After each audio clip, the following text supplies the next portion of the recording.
خوب، تو مادہ استغلہ پہ ہماری بات چل رہی تھی. تو میں نے عرض کیا کہ کیونکہ ایک شرح کے اندر، بلکہ جو ترجمہ کیا ہے ہمارے قبلہ مولانا غلام قاسم تسنیمی صاحب، اور اچھی محنتیں ہیں بزرگ کی، کافی کتابوں کا انہوں نے سندھی میں ترجمہ کیا ہے، اردو میں ترجمہ کیا ہے، عربی کے اچھے مدرس رہے ہیں. ابھی ایران سے ماشاءاللہ فارغ و تحصیل ہو کر آئے ہیں اور مدرسہ امام حسین فاؤنڈیشن میں یا مدرسہ معصومین میں اپنی ذمہ داریاں انجام دے رہے ہیں. ان کی کتاب انہوں نے منطق اول ثانی کا ترجمہ کیا، تو ترجمے شاید میں نے آپ کو بتایا بھی تھا. تو وہاں پہ ایک ترجمہ لکھا ہوا تھا بڑھانے کا، بڑھانا چڑھانا، بڑھا چڑھا کے بیان کر. تو وہ میں سمجھا کہ بڑھانے چڑھانے کا جو معنی ہے نا، وہ غلہ کے اندر تو نہیں ہے، وہ ہے غلوہ، غلو. غالی و غالی اسی لیے کہتے ہیں نا، وہ بڑھا چڑھا کر فضائل کو بیان کرتا ہے حد سے زیادہ. پھر اس پہ بھی فضائل کا نقطہ آ گیا کہ ہمیں حد ہی نہیں ملی، آپ حد سے زیادہ کی بات کر رہے ہیں. صحیح ہے لیکن خیر جو بھی ہو، جس معنی میں بھی ہو، غالی حضرات. سبحان اللہ تو بہرحال اس اشتباہ کی وجہ سے میں نے دونوں امکانات آپ کے حوالے کیے. البتہ میں نے لغت کے اندر دیکھا غلہ کا معنی جو ہے وہ غلط استعمال کرنا، غلط فائدہ اٹھانا یا مطلقاً فائدہ اٹھانا. تو وہ کلمہ وطن استغلہ کہ جس کا فائدہ اٹھایا یا غلط استعمال کیا یا غلط فائدہ اٹھایا، یا جس کو بڑھا چڑھا کر بیان کیا. کس نے؟ ساست الغربی، مغربی سیاستدانوں نے، غرب کے سیاستدانوں نے، اہل مغرب نے استعمال کیا. کیوں؟ لتمزیق بعض الدول الکبریٰ، بعض بڑی بڑی حکومتوں، بعض بڑی بڑی سلطنتوں کو تمزیق یعنی توڑنے کے لیے، پارا پارا کرنے کے لیے، ٹکڑے ٹکڑے کرنے کے لیے. کالدولت عثمانیہ، جیسے سلطنت عثمانیہ. بہرحال ہزاروں برائیاں اس میں صحیح مکتب تشیع کی جہت سے، لیکن غرب کی دنیا کے اعتبار سے تو بہرحال ایک اسلامی اسٹیٹ تھی، مسلمانوں کا ایک جگہ پر اجتماع تھا. اب تو کوئی مرکزیت ہی نہیں ہے ہمارے پاس، نام کا سعودی عرب ہے، وہ بھی یہودیوں کے پیچھے چل رہا ہے. کم از کم یہ تو تھا. اب وہ کہتے ہیں کہ 100 سال کا ایک معاہدہ تھا، اور وہ 100 سال ابھی 2024-25 میں مکمل ہو گئے ہیں. تو ایک مرتبہ پھر چاہیے سلطنت عثمانیہ جو ہے وہ اپنے دوبارہ اسی معاہدے پر کہ جو یہودیوں کے ساتھ کیا گیا تھا اس کے بہاف پر ایک مرتبہ پھر اٹھے، تحریک چلائے اور دوبارہ جو ہے وہ منظم کرے، اور ایک مرتبہ پھر حکومت اسلامی قائم ہو جائے. لوگ تجزیہ کر رہے ہیں، میرا تجزیہ نہیں ہے، لیکن ایک اچھے صحافی ہیں اوریا مقبول جان، نام شاید آپ نے سنا ہو. ابھی تازہ ان کو بھی ڈالا لے کر گیا تھا، تو 2-2.5 مہینے کے بعد ان کو چھوڑا. لیکن بڑا پڑھا لکھا بندہ ہے، اہل سنت عالم تو نہیں ہے، صحافی ہے، لیکن ایک عالم سے زیادہ اس کی جان پہچان، جانکاری ہے، معلومات ہے اس کی. ہسٹری پر خاص طور پر اس کا بڑا جو ہے نا بہترین گرفت ہے. تو یہ میں نے اس کا سیاسی تجزیہ بھی آپ کی خدمت پیش کیا. بات صحیح ہے اپنی جگہ پر. وربما، بلکہ بسا اوقات تو یتعذر علی الباحث، مشکل ہو جاتا ہے باحث پر، معذور ہو جاتا ہے، وہ متعذر ہو جاتا ہے اس کے لیے. کیا؟ کہ ان یعرف اثنین، کہ وہ معرفت حاصل کرے یعنی جان لے یا اس کو مل جائیں ایسے 2 افراد کہ کان یتفقانی علی معنی واحد. تلاش کرنے والے کو کوئی ایسے 2 افراد نہیں ملتے کہ جو کسی ایک معنی واضحہ پر متفق ہوں. اور وہ اتفاق بھی کیسا اتفاق؟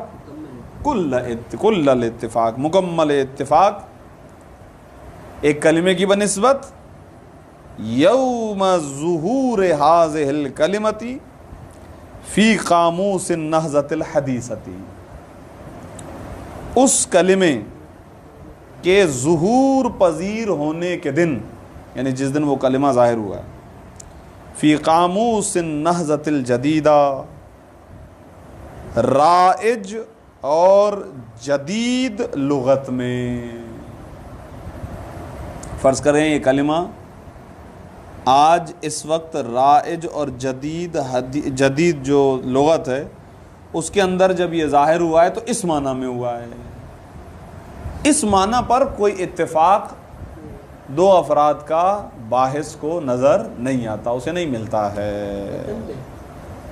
مثال وطن آ گئی، یہاں پر مثال حاضر الکلمہ کی آ گئی ہے تو آپ وطن کی بھی مثال بنا سکتے ہیں، لیکن بہرحال معنی واحد اس وطن کے لیے.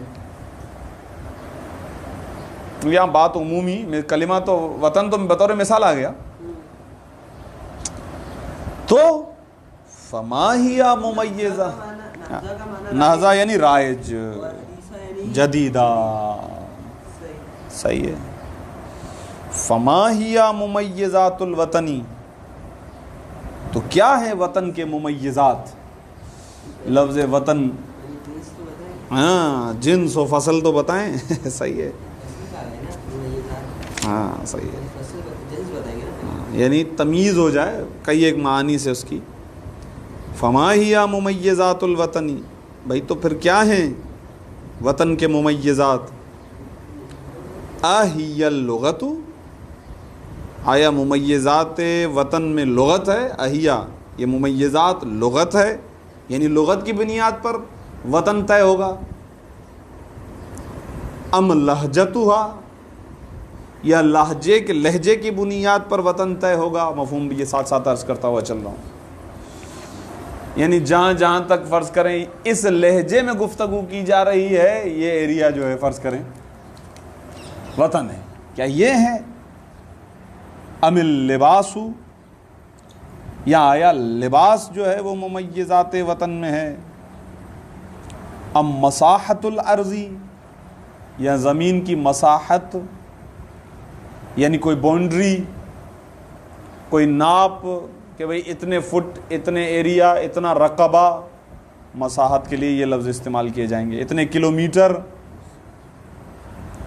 یہ معیار ہے. ام اسم القطری والبلدی، یا قطر کہتے ہیں گوشے کو، کنارے کو، جانب کو. یہ لفظی ترجمہ ہے اس کا، اسم القطر. یہ شہر کے معنی میں بھی استعمال ہوا ہے. اسم القطر شہر کا نام ہے، وطن کسی شہر کا نام ہے، کہ جہاں تک شہر کی باؤنڈری ہے یہ میرا وطن ہے مثلا.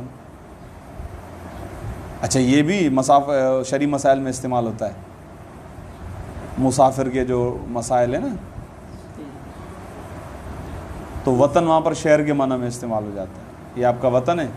جیسے آغا سیستانی نے کراچی لفظ بھائی، کراچی شہر، جہاں تک شہر کی باؤنڈری ہے وہ آپ کا وطن ہے. جس شہر میں آپ رہتے ہیں یا جس گاؤں میں آپ رہتے ہیں اس گاؤں کی باؤنڈری. والبلدی، بلد بھی وہی شہر کے معنی میں استعمال ہوتا ہے. قطر زمین کا ٹکڑا، جانب، کنارہ، گوشہ.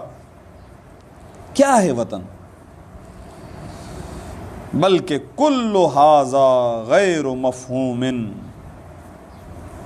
فرماتے ہیں بلکہ، کراچی سے باہر ہے تو اس کا وطن نہیں ہے. ہاں یہی تو ہے، پاکستان پورا وطن نہیں ہے. ہاں دیکھیں میں یہ کہہ رہا ہوں نا، اب وطن کا اطلاق پاکستان پر بھی ہو رہا ہے. اور میں نے کہا شرعی مسائل کے اندر یہ جو مسافت کے مسئلے ہیں، روزے والے وہ کہتے ہیں کہ اگر آپ اپنے وطن میں پہنچ گئے تو وہاں پر وطن سے کیا مراد ہے؟ جس شہر میں آپ رہنے والے ہیں یا جس گاؤں کے رہنے والے ہیں. ملک نہیں ہے. اسی لیے تو حیدرآباد جاتے ہیں، وہ پاکستان میں تو ہے لیکن نماز قصر ہو جاتی ہے.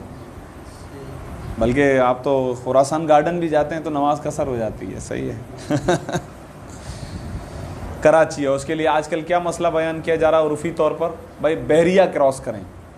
بحریہ کو لوگ دیکھتے کہتے ہیں ہم کراچی آ گئے، میں پہنچ گیا کراچی. کہاں پہنچے؟ بحریہ پہنچا. وہ کہتے کراچی آ گئے. ٹھیک، تو یہاں پر دیکھا وطن شہر کے معنی میں استعمال ہو رہا ہے، بلکہ وطن گاؤں کے لیے بھی استعمال ہو رہا ہے. یہ بھی ہے.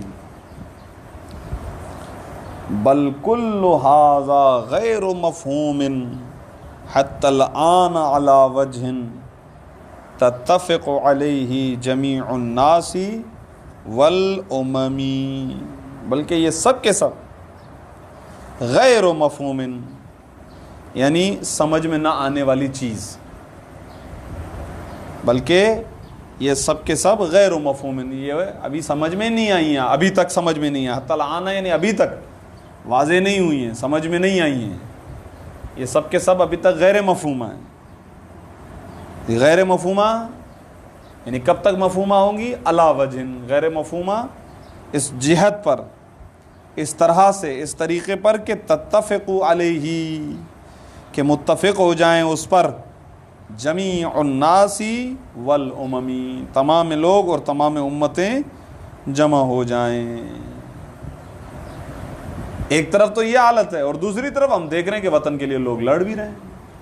وَمَعَ ذَلِكَ نَجِدُ، باوجود اس کے کہ ہم پاتے ہیں کل واحد منا، ہم میں سے ہر ایک، فی البلاد العربیتی، بلاد عربیہ میں، یدافع عن وطنہ، اپنے وطن کی مدافعت میں مصروف ہے۔ بلاد عربیہ سے کیا مراد لے رہے ہیں؟ یعنی عرب، جہاں جہاں عرب بولی جا رہی ہے، عربی زبان استعمال کی جا رہی ہے، اور ہر ایک الگ الگ، اسی لیے کل واحد کا، ہم جو ہے فلسطین والے اپنی زمین کے دفاع میں، بھائی یہ عرب ہیں، کویتی اپنی، عراقی اپنی، یمنی اپنی، سعودی عرب اپنی، ان میں سے الگ ہے بلاد عربیہ، ان میں سے ہر ایک یدافع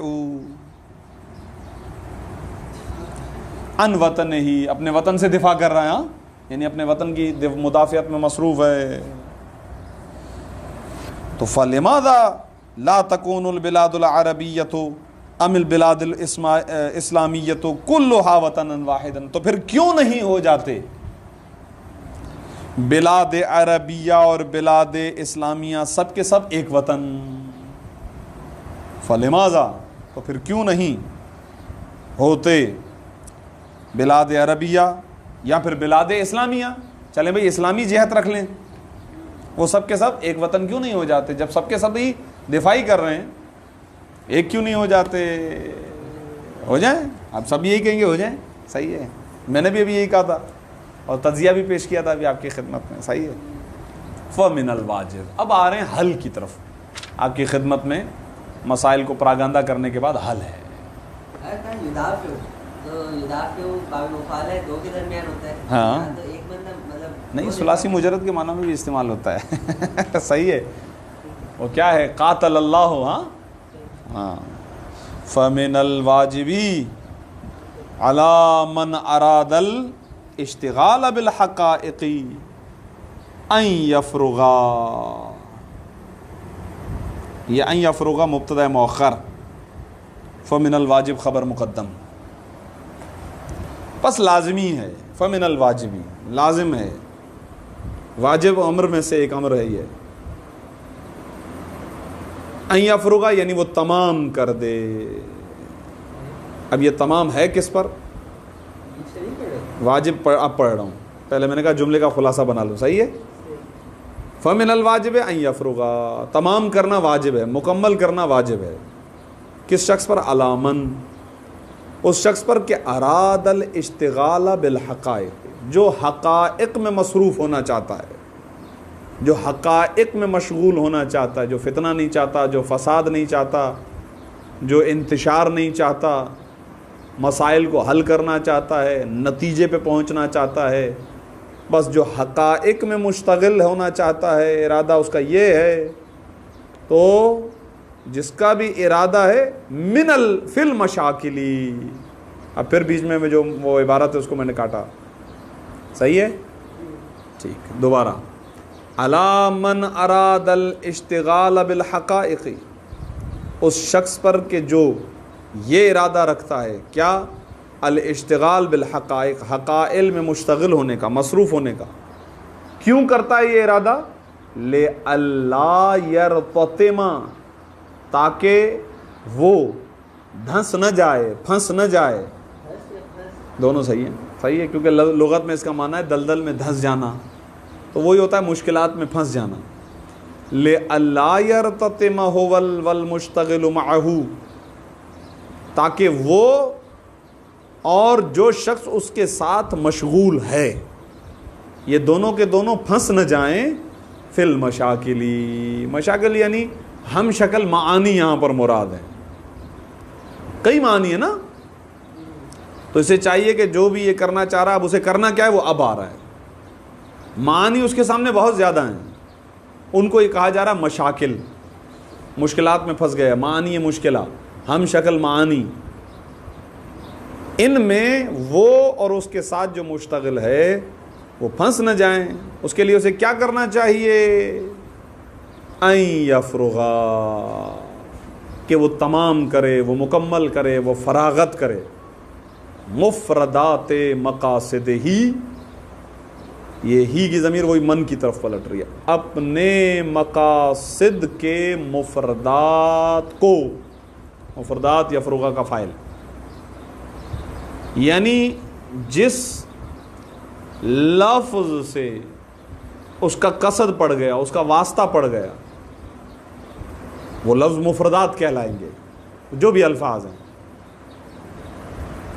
یہ اس کا مقصود ہے، اس سے وہ الجھنا چاہ رہا ہے، تو اپنے مقاصد کے جو مفردات ہیں ان کو وہ تمام کرے، کس چیز میں، فی قالب سہل من التحدید والشرح، تعریف اور توضیح میں سے آسان ڈھانچے میں، قالب کا مطلب ہوتا ہے ڈھانچہ، فی قالب سہل من التحدید والشرح، یعنی ان الفاظ کی واضح توضیح کرے، تعریف کرے، تشریح کرے، جس الفاظ کو اس نے قصد کیا ہے، اور اسی پر بنا رکھتے ہوئے گفتگو کو آگے بڑھائے، اپنی منطق کو اسی پر قائم کرے، اسی معانی، اسی توضیح اور اسی تشریح و تعریف پر،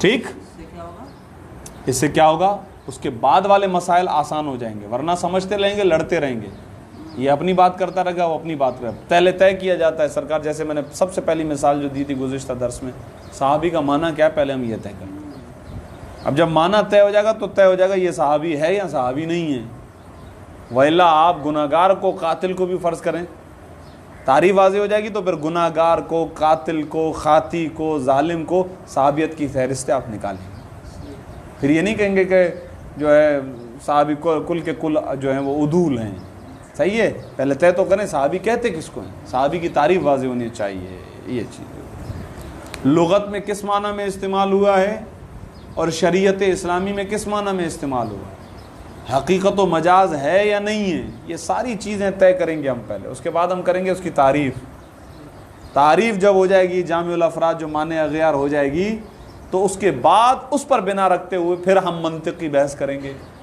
طے کریں گے کہ یہ بندہ داخل ہے یا داخل نہیں ہے، یہ بندہ صحابی کہلائے گا یا نہیں کہلائے گا، اگر یہ بھی صحابی ہے تو پھر قرآن فرض کریں، کیوں قرآن الگ الگ کر رہا ہے، کہ پہلے کہہ رہا ہے کہ یہ مومن ہیں پھر یہ منافق ہیں، آیا اس میں صحابی نہیں ہیں،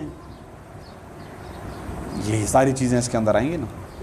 یہ جو قاموس کے اندر مثلا اگر کوئی تعریف لکھی ہوئی کسی چیز کی، تو یہ مطلب آغا مثلا وحید الزمان جو ہے وہ قاسمی صاحب، ان کی محنت ہے گویا، یا پھر مطلب انہوں نے خود تعریفیں کی ہے یا پھر کسی کی کاپی کی ہے انہوں نے؟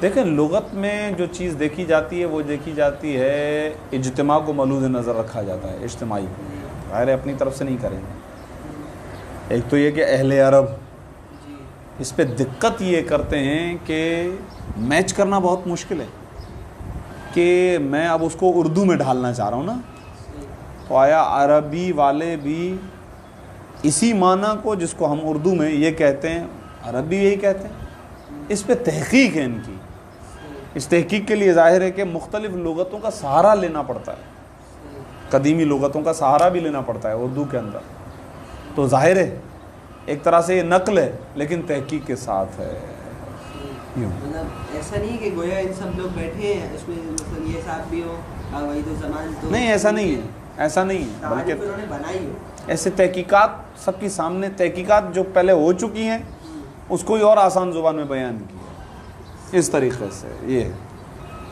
اب اس کے اندر کمی پیشی ہو سکتی ہے، بعد میں آنے والے زمانے کا شخص ایک آتا ہے، وہ تحقیق اپنی بھی پیش کرتا ہے، کہتا ہے یہ رہ گئی ان سے چیز، جبکہ عرب اس کو اس معنی میں بھی استعمال کرتے ہیں، میں نے دیکھا یہ بھی ہے، اس طریقے سے ہوتا ہے۔ خوب، فَيَحْفُظُ، تو یحفظ ہونا چاہیے کیونکہ یفرغ ہے نا، پھر کیا کرے وہ، پھر وہ حفظ کر لے، محفوظ کر لے، ماں، اب یہ آگے من المعنی آ رہا ہے، یہ ہے اس ماں کا بیان، اس لیے ترجمہ یہی کر رہا ہوں۔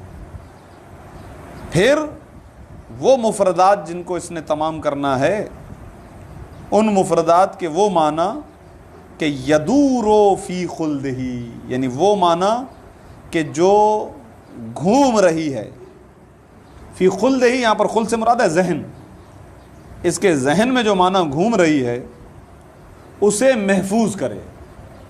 محفوظ کہاں کرے؟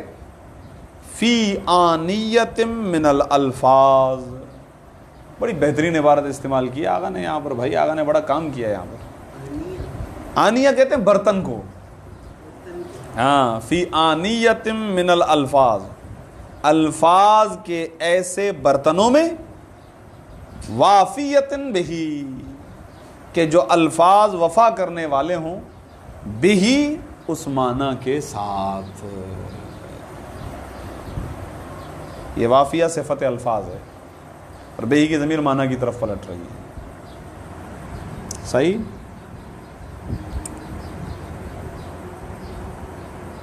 وافیہ یعنی پورا کرنے والے، ہاں، پورا کرنے والے ہوں، وفا کرنے والے ہوں، ساتھ دینے والے ہوں، یہی اسی لفظ کا معنی ہے، فائنل کرنا۔ اب انہوں نے مثال کیا بنائی، یہ رہا برتن، کیا وافیہ کا معنی وافیہ یعنی وفا کرنے والے، ساتھ دینے والے، ہاں، وفا، صحیح ہے۔ یعنی مثال بنا رہے ہیں بھائی یہ برتن ہے اور بھی چیزیں ڈال رہے ہیں، فٹ نہیں آ رہی، بھائی یہ چیز اس کے اندر فٹ آ گئی، صحیح ہے، اس کا مطلب یہی چیز اسی برتن کے لیے تھی، تو وہ معنی نکالے جو اس برتن کے لیے فٹ ہے، اس معنی کو اس برتن کے اندر فکس کر دے، وہ برتن کے جو اسی معنی کے ساتھ وفا کرنے والا ہے، یہ برتن لفظ ہے، صحیح کہہ رہے ہیں، جی یہی۔ فَيَحْفُظَ، اور پھر محفوظ کرے، ماں اس معنی کو، یدور فی خلدہی، کہ جو دورہ لگا رہی ہے اس کے ذہن کے اندر، یعنی گھوم رہی ہے، فی آنیت، من المعنی کا پہلے معنی ترجمہ کر دیا، فی آنیت، یہ فی متعلق یحفظ، صحیح ہے، ان آنیہ میں یعنی ان برتنوں میں، من الالفاظ، الفاظ کے ان برتنوں میں، وافیت، کے جو الفاظ وفا کرنے والے ہیں، بہی اس معنی کے ساتھ۔ نہ فقط یہ بلکہ ایک اور بھی اصطلاح استعمال کی، کبھی کبھار کیا ہوتا ہے کہ آپ دیکھتے ہیں کہ وہ چیز جو آپ نے ڈالی وہ تعداد میں زیادہ ہے، برتن چھوٹا ہے، تو ہوتا کیا ہے کہ وہ چیز کناروں سے بہہ رہی ہوتی ہے، تو کہہ رہے ہیں ایسا نہیں ہونا چاہیے، فکس ہو، ولا تفیض علیہا جوانبہا، صحیح ہے، تو ان الفاظ پر، صحیح ہے، ان الفاظ پر تفیض ہو، افاضہ نہ کر رہے ہوں، بہہ نہ رہے ہوں، بڑھ نہ رہے ہوں، جوانبہا، انہی الفاظ کے جوانب،